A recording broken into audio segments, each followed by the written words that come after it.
All right. Good morning, everybody. Good to see you this morning. Um, it was lovely to have Janet with us this morning. Today, let me straighten this up a little bit. Um, Obviously, Janet Katari is going to be here while I'm on sabbatical, so she'll be managing the Facebook Live on Sunday morning at 9, and then she will be on site at 11 a.m. To guide our drive-in service. And we're hoping that this summer, particularly, that drive-in service will include being able to sit outside and in the beautiful sunshine and to have an outdoor experience as well. So as long as you're masked up and safe together and distanced, that'll be a possibility coming up. We'll launch that on Easter. So it's lovely that Janet will be here to help guide the summertime while I'm on sabbatical. This is Palm Sunday. It is that Sunday when we remember the way in which Jesus and his followers, or at least those willing to join in the street activism that was Palm Sunday, journey close to Jerusalem, enter into Jerusalem. And today we have the palms as a reminder of that event, and the candlelight as a reminder of the way in which the person of Jesus manifested this sense of being light for the world, or hope for the world, or at least hope for the people in his time, clearly, and how his arrival in Jerusalem was a counter narrative to kind of the power and the prestige and the glory and the honor of Rome. What Marcus Borg and I think Dominic Crossan as well says, this Palm Sunday, this parade into Jerusalem, was a secondary parade. There were two parades into Jerusalem, and you had to decide which one you were going to show up at. That's sort of the spirit of Palm Sunday. So for those of you who gather together every year and celebrate that in the Christian tradition, clearly this is a Sunday that we lift up. And if that's not part of your tradition, I think the message of this kind of Christian story of Jesus creating, in a sense, a way of life manifested in almost like political theater that was designed for the streets, is a way for all of us to think about, how best to manifest our spiritual lives, and the way in which we have tried to integrate hopefulness for the world, or compassion for world or neighbor. Is there something public about that we can learn from this old story that we honor today, and Christians honor from all around the world? So that's where we're going to go today. To start, I'm going to begin with Martin Morley playing a piece that is traditionally played on this Sunday. And I want to play it because I think in some ways the hymn kind of gets it wrong. We sing this hymn every Sunday. In fact, I looked it up to see other churches singing this hymn, and it is the one that connects us to Palm Sunday for Christians around the world. And so we're going to begin with it and kind of let it set the tone for today. And then I'm going to kind of play off of this hymn and guide us into a way of thinking about this parade of people getting ready to enter into Jerusalem around the time of the Passover, and how it might inform the way in which we think about our own spiritual lives today.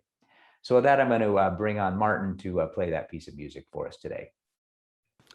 On Palm Sunday, in many congregations, it's a tradition to have a wonderful palm processional down the center aisle of the sanctuary as all the congregants lustily sing the hymn, "All glory, laud, and honor." Unfortunately, that is a tradition that can't be kept in a lot of congregations this particular year, but we can still enjoy this wonderful tune. The great French organist Alexandre Guillemot wrote an improvisation on this tune for organ, and I've taken a portion of it and adapted it for piano to play for you today. So this is All Glory, Laud, and Honor. And don't hesitate to wave an imaginary palm as you listen.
All right, thank you, Martin.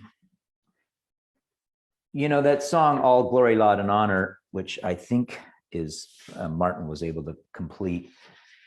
I'm not sure it really captures the spirit of this particular Sunday. It does, in that we sing that song every year. And so obviously it's got a lot of emotional energy because we're so used to waving our palm branches, or some of us are hesitant to wave our palm branches, but you know, being there with palms and singing that song, and then the choir processing in, it almost feels like a victory march, right? It's all about the power and the glory of this Jesus person, and we sing all glory, laud, and honor. I mean, it's you know, it's got all that spectacular ring to it. If I were to change the words to that song, and I might offer that we would change the words of that song, it would probably go something like this. I don't know where this takes us. He's taken to the streets. This feels a little scary. All eyes are watching me. There, that's how I'd rewrite the words. This entry into Jerusalem is a clear counter narrative to the energy of what's going on in the society at the time. If you think about the time and place where this occurs, this is the time of Passover. It's the time when the Jewish people celebrate their liberation from bondage in Egypt. That's the celebration. And it is such a ruckus and engaging celebration that all of Jerusalem just fills up with people. I mean, it's packed. It's like when the Women's March happened after the elections in 2019. I don't know if you participated, but I went to Oakland to march in that myself, and it was just packed with people. So packed that you literally couldn't march. I mean, you basically stood still for hours before the huge body of people could actually begin to move. Jerusalem was like that around Passover. And so in order for the Romans to maintain peace during this festival time of year, they would process in dignitaries, military forces, legions of military, to make sure that they could maintain the peace during these celebrations. And so it was likely that a large parade of a dignitary or a powerful person, probably on a war horse, military personnel with spears and swords and things that said, do not get out of hand, right? Because in many ways, the Jews felt, in some ways, some of them anyway, they were under the oppressive thumb of the Romans. And so there were always sort of skirmishes to advocate for liberation, even from the Romans, like they did when they broke free from the Egyptians. So that's the mode of the place. In fact, if you were around then, that's probably the parade you'd be watching, right? That's the parade with all the pomp and the circumstance, the power and the might. That's where all the glory, laud, and honor were to be focused, is in the parade that was the expression of Roman imperial rule. And that was the main show. That was the show for the day. When they showed up in all their glory to make sure that this big festival went peacefully. That's what sets the arrival of Jesus into this setting. That's what sets it apart, in that in many ways it's a counter narrative to the dominant narrative. It's another way of thinking about what Passover is all about. and reigniting possibly the hope of the people to think about maybe this is the year, just like we left Egypt, to begin to journey into wilderness or to journey into life in a different way. In many ways, I think, in many ways, Jesus' arrival in Jerusalem is almost like an invitation to a new kind of exodus, a new exodus with a kind of a twist. So what do I mean by that? Well, clearly the parade that we now know as Palm Sunday was a completely different kind of parade. It was a very small cross-section of the population, probably. It might not even have been a historic event in many, if you think about it, but clearly the authors of the Gospels, if they created that story, it does capture what Jesus was up to. And probably since he died close to, on the crucifixion, so he's going to die a few days later. There's going to be Holy Week. So we know that he was probably around during the Passover celebrations in Jerusalem. So his arrival there is their leader does not ride on a big war horse, but on a humble donkey. And in my mind, it's a throwback to the very donkey on which Jesus probably rode when he was in his mother's womb on the way to Bethlehem, right? It's this humble character who has embodied for a lifetime now what God's compassion looks like, what God's acceptance looks like, what healing looks like, what wholeness looks like. He has crafted language and metaphors and storytelling and interactions and sat through dinner parties where he's articulated this vision of what God's kingdom is all about, or God's great kingdom is all about. And it's manifested on this humble one arriving in Jerusalem on a simple donkey. Those with him do not carry military strength. Those with him on the sidelines, those who follow him in, are waving branches from the the orchards that they work, probably olive branches. We use palms, and I can't even remember why we use palms these days, but olive branches were probably what was being carried. These are people who are working the land, right? And who are humble souls, who have a small place in empire.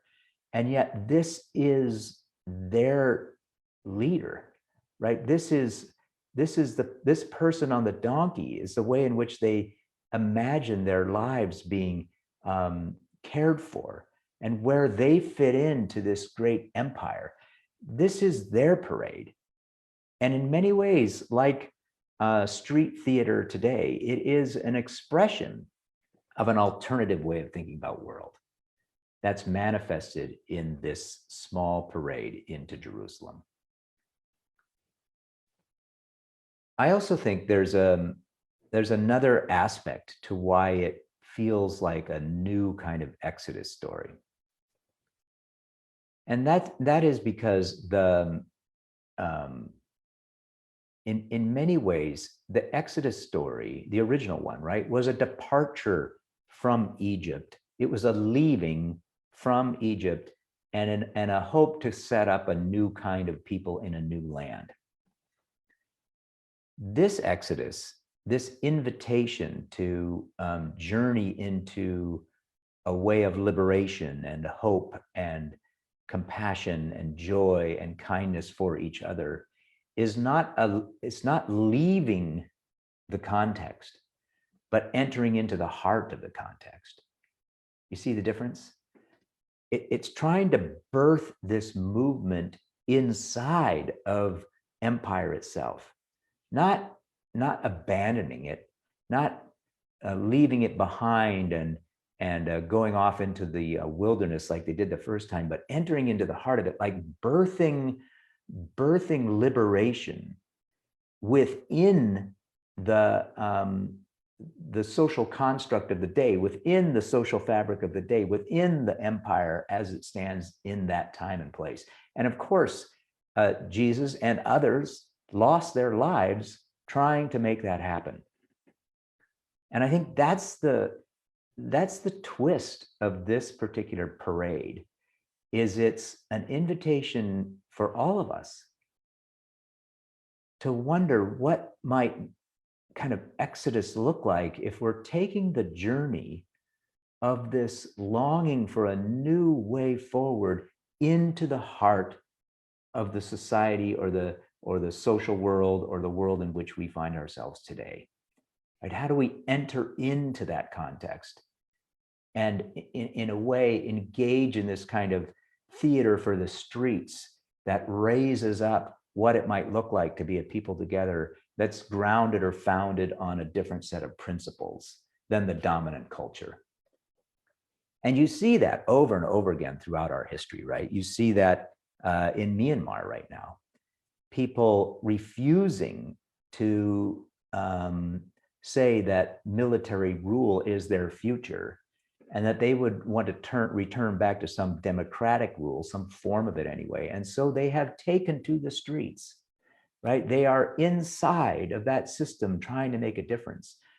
That's, in many ways, it's kind of a way of thinking about what the spiritual journey is all about, right? The spiritual journey is not about just going inward.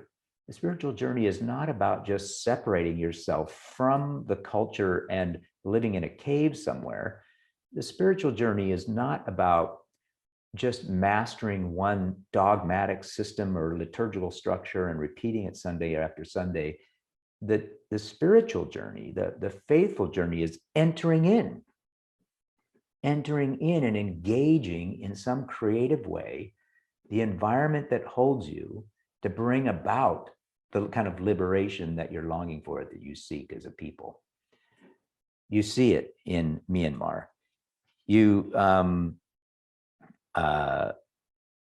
saw it in the Women's March in 2019, right? I'm not positive that brought about the kind of degree of social change or transformation or liberation that everyone longed for who marched in those parades, but it certainly, I think, started the heartbeat of a movement that has manifested itself over and over again throughout the course of the last few years, right? So we have seen that energy, that focus renewed and manifested in different people's lives as they too have taken to the streets with this vision of what they hope our society might be. I think you could go on and on, seeing in the ways in which that works in our time. The other piece that I wanted to explore today before we, I got a few more minutes, kind of before we leave this topic and maybe even reflect on it for our time in our virtual coffee hour today, is that there is this sense, I think, that we get in Christianity particularly, and even if we think about the Hebrew story, that that there's a destination, right? If you think about the Hebrew story of Exodus, right, they leave Egypt and they end up in the promised land. And there is this kind of a idea that there is a landing place, an ending place, an end goal. And I gotta admit, I'm not sure that that's the case. And I say that for two reasons. And one, I'm gonna link to this story, but one is kind of personal in that, you know, I've been living this kind of spiritual life, maybe you have too, since I was a child. And I will tell you that I have never felt like I've landed in, you know, like holy ground or what would you call it? Like, I haven't gotten to the promised land. Because whenever I find myself getting to a plateau where I feel sort of settled, I still feel like there's more there. Right? I feel like I always have to keep pushing myself or exploring further or keeping my eyes open to where spirit is moving in our time. It's almost like it's an invitation to always be in conversation with the culture in which you find yourself, always in conversation with the spirit that lives in the street, right? This movement, and that I'm always evolving it as a spiritual person, as a religious person. And I just have to accept the fact that that's never going to end.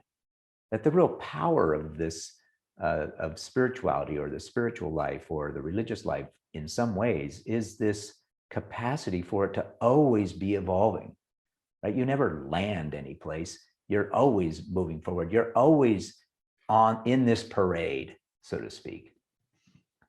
And I think that's the second lesson here. The first one being the alternative exodus, that it's not about getting out, it's about how do you lean in to the context in which you find yourself, bearing with you the hopes and longings you've derived from your own faith tradition or spiritual tradition, longing to find those expressed inside of the culture that holds you in your time and in your place, and that you're engaged in that work. And that work is always evolving, is really what I think is the heart of the wisdom of this particular story. So how does that work? I would say there's four ways I think that this kind of manifests itself. The first one is that, like the Palm Sunday parade, there's this sense of setting yourself apart from the dominant culture and knowing that that's the place you're gonna land, right? So you got to kind of commit to saying, I'm not gonna just buy into the parade that that's the dominant parade, but I'm gonna allow myself to land on that side street and reside there. And just in that move alone, you've given yourself permission to create a little distance between yourself and the way in which the dominant culture or whatever manifests itself all the time, right? And just giving yourself that space, that room to say, I'm gonna stand over here on this street and I'm gonna participate in this parade. That little shift, I think, begins to create the space where I believe, if you want to call it holy, or you want to call it imagination, or you want to call it a wonder or mystery, has some room to take root, right? Just giving yourself that opening, I believe, is the first step in kind of fostering this kind of spiritual life that we're talking about. And just having some breathing space, right? And you feel like you're not just always consumed by everything that kind of our collective lives generate in the dominant culture. You've got some space. In a sense, that's your first step of liberation, is just the opening. So that's the first one. I think that's where it kind of can begin. The second one harkens back to the wilderness story. There is something to just kind of getting lost, right? To feeling like you're a little bit lost. Like, now I don't feel all the time like I fit into the dominant culture, and I don't know where this is going. I don't have a sense necessarily of the end game. I feel a little bit lost in this. And that lost energy, I believe, is a good energy. It's not a bad energy. It's just like, there is time in wilderness oftentimes we just don't know where to go. In fact, have I been here before? You wonder if you're on the right track. There's just this kind of like spirit adventure piece of that that feels like you're lost. I've talked to people who, and I've experienced this myself, when they begin to even give themselves some distance between the traditional religious paradigm in which they grow up, and they know that it's time for them to evolve a little bit, right? They build some space, but when they do, they feel lost, right? They don't have anything yet that they've found that's kind of filled some of the needs that system met, and there's that feeling there. That's another layer to this. And my guess is that the people who stood on the side of the road that day on Palm Sunday, they felt the same way. They felt like, God, I'm into this thing, but I just don't know where this is going, and I'm not even sure it's going to end well. But I think I got to be here. I think that's a part of it too. That's the second one, is getting a little lost. The next one, number 3, I'm giving you four of them. Hopefully you're writing these down. The next one is, there is a feeling of like you're going in circles. You remember the Hebrew story of Exodus, right? They're in the wilderness for 40 years. And I don't, that too, I don't know if that's a literal story, but there is this sense of just kind of like, oh my gosh, going round and round. Or maybe you want to think about it this way. There's a spiraling that happens, right? There's that old line about when you leave home and you return home, you make that circle. So if you go off to college and then you return home, you see your home again, like for the very first time. And there's this way in which this kind of lost wandering or cycling around, like the labyrinth in front of the church in which I serve, this circling around helps you to see yourself again in new ways, see your neighbor again in new ways, to see the world that holds you again in new ways. There is a circling and a spiraling, maybe is a better way to think of it, kind of this layering approach that can happen in that lost moment in the wilderness that I think is part of the new Exodus as well. And it all begins with this theater in the streets, this claiming that you're going to enter into society on an alternative path, right? The road less traveled. And the last one, number 4, and I felt this in the Women's March too, and I felt it in every march that I've gone to, Pride March in San Francisco. Anytime you're sort of doing this behavior, you reach a point where you find yourself in this beautiful place of solidarity with others. And those people feel like sister and brother to you, right? You see in the faces of others, or in the longing of the natural world, this hope for a different kind of tomorrow. You see it in their eyes. You hear it in their voices. You can feel it in their bones. And you sink into a sense of solidarity with them, so that you don't journey alone. All of that is what you're being invited into on Palm Sunday. Do you want to hang out at the dominant parade? Or do you want to explore the edges a little bit more?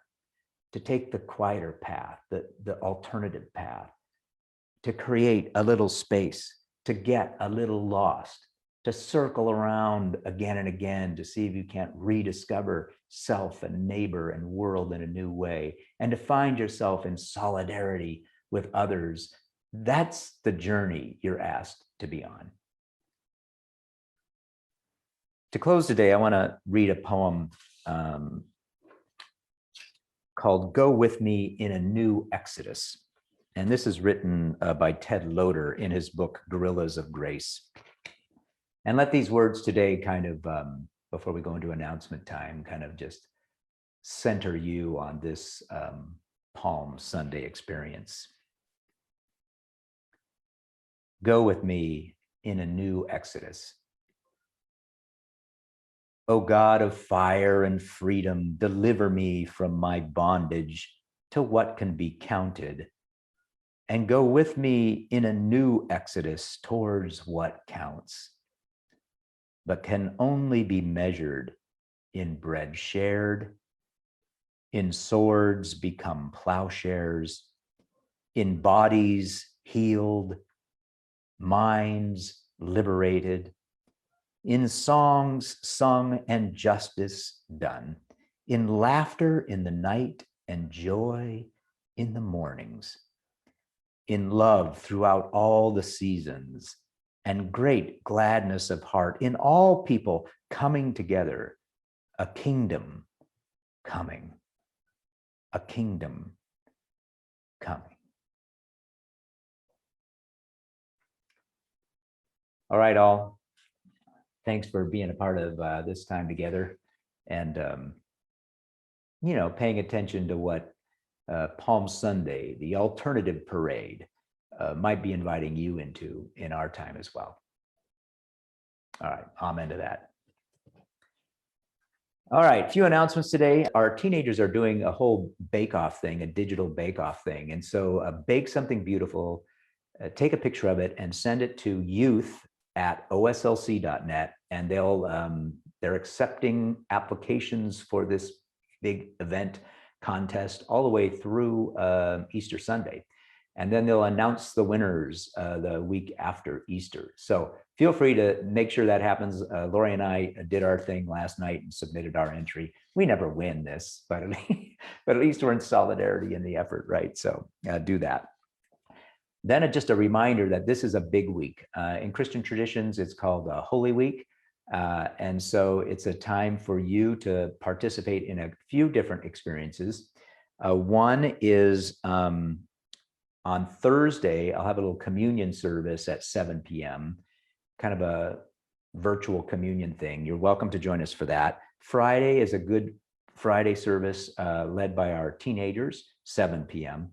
Saturday is a Easter vigil that Sam Ledoux, our ministry and context person, has worked with the seminary on. That's going to be exciting. That's also at 7. And then next Sunday, 9 o'clock Easter, and then 11 o'clock we'll be on site for a kind of an outdoor Easter service, so you can participate in that as well. And at this time, I'm going to invite one of our youth to join us and have her talk to you a little bit about what their project is. So hang on a second, let me bring her in.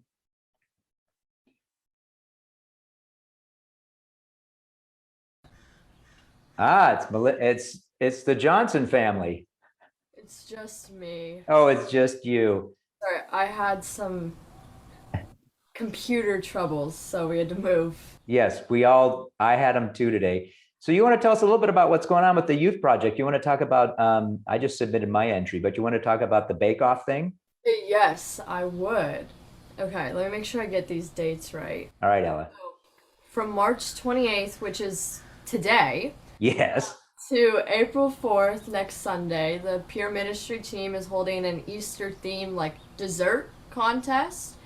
You can decorate a cake, brownies, cookies, kind of anything almost. Even, if you don't feel like baking, you can also decorate, a piece of cardboard. Oh my God. You could kind of do anything. I'm going to decorate a piece of cardboard and submit it just for kicks. I like that idea. All right, that's good. So there are 3 different categories that we are going to be kind of judging on. It's not really an intense judging though, so don't worry. So it's most creative, most Easter themed, whatever that means to you, and most colorful. Yep. So you can send your submissions to Cheryl. I know you could find her email somewhere. It's youth@oslc.net. Youth@oslc.net. You can send them to Angie or me if you're a youth and you already have our phone number. Or we also do have an Instagram that everyone should follow. I didn't know that. It's at OSLC_events.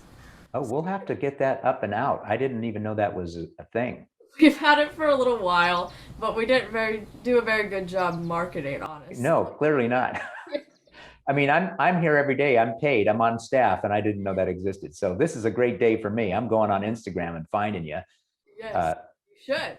I'm gonna, Ella. All right. I'll say the at one more time. It's at OSLC_events. So feel free to send your submissions there. Okay, that's the Instagram account, right? Yes, it is. At OSLC_events. Got it. So, oh, I already got a follower on the Instagram. See how magic technology is magical. Yes, so submissions have to be in by 5 p.m. on April 4th, so you have a little bit of time. For your cardboard project. Yeah. So winners for each category will be announced through the newsletter and also during like church announcements, because we didn't even tell you that, Dan, but we'll be back. Yes, next Sunday. Yeah, probably. Well, no, Oh actually. no, the Sunday after Easter. Yeah. Sunday after Easter. Okay, that's fine. So get ready. You know how to find me. Yeah, and so they'll be out, and then we'll also probably put it out on the Instagram too. So if you have any further questions, feel free to reach out to the Instagram. Cheryl's always checking her email too, or anyone on the peer ministry team, like so me, Kira, Angela, or Natalie. Fantastic. I don't know what kind of questions you could have. You can kind of do anything. It's not a super serious contest, you know. To whatever you would like. Well, and will you, because now I like this on Instagram, I think you should post all of the entries. Yeah. No matter who wins, I want to see all the entries, because if someone does something in cardboard, I want to pat them on the back and go, well done. Yeah, so Yeah. it will be really fun. Yeah. It's like, and there's no, for this one, this might make people super happy. There's no like Zoom meeting. You don't really have to show up to anything. That's true. So you don't have to come, you don't have to talk to anyone. You can just do it at your own home and just send it in. And I think it will be really fun to get to see what everyone comes up with. Yeah, I agree. It's really open to interpretation. You can kind of do whatever you want. There's not many rules. All right. Well, thank you, Ella, for coming and giving us the update on that. That's really sounds like fun. And I got to run, but I am totally tempted to find out how much money your dad's spending on musical instruments, because it clearly is way too much. But we can talk about that some other day. All right. Well, thank you for having me. All right, Ella. We'll see you all in 2 weeks as you announce the winners. That's going to be exciting. All right. Take care. All right. Bye. All right. Bye-bye. All right, thanks to Ella for doing that. It was great to have the teenagers being a part of this big project. So anyway, hey, thanks for being a part of today. We're going to log off, and we will see you either Thursday, Friday, Saturday, or Sunday of the upcoming week. Do your baking, and then, of course, the following week we'll announce the winners, and you can follow all of this on that Instagram account. All right, all.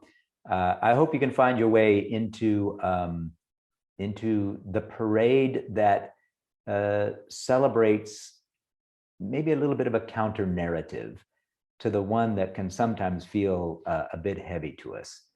Let's stand on the sidelines or march in that parade for a bit, huh? And see where it leads us. Okay, take care. Bye-bye.